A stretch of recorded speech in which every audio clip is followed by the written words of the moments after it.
Hi, it's David Phelps, the CEO and founder of the Freedom Founders Mastermind community.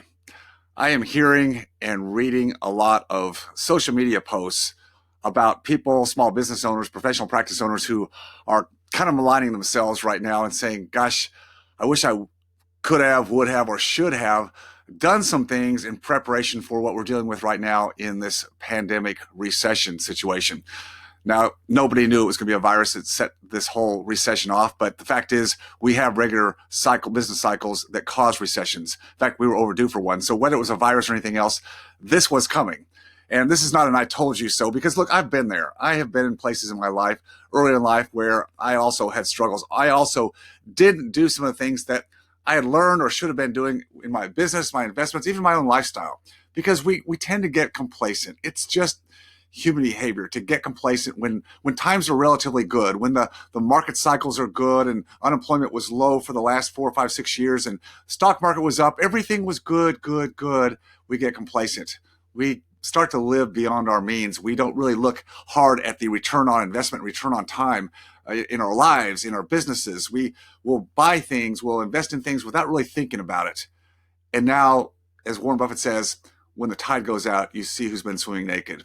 A lot of people have been swimming naked. So yes, you can look back and kind of beat yourself up about that. But the point is you can't change what's in behind you. I had to learn in my life the same lesson. When I did some things, made some decisions, made poor choices, usually it's when I did it on my own. In other words, I thought, well, I can figure this out. Well, that's the way we're built. We've always been built to figure things out by ourselves. We were top of our class in school. We went on to get relatively high degrees in education because that's what people kind of anointed us with. And so we have this drive to get it done, to figure these things out. But in life and in business and investing, that's the worst way to go. You do not want to be making decisions in a vacuum.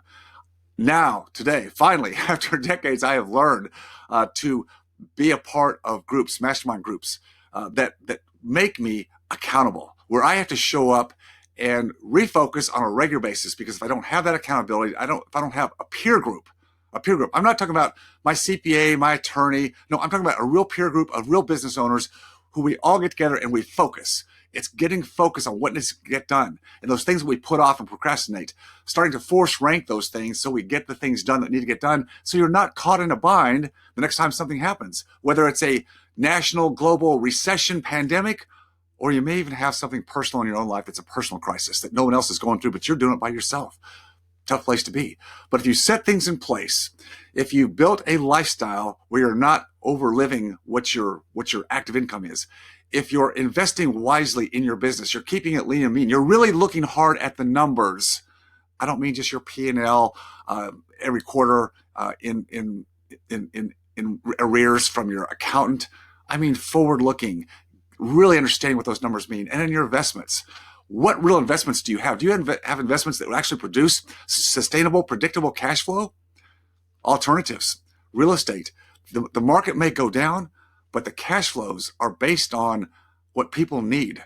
They need to live under a roof. They need homes. They need houses. They need apartments. They need self-storage. People love to live in mobile homes on good mobile home parks. There's a need there, not just a want.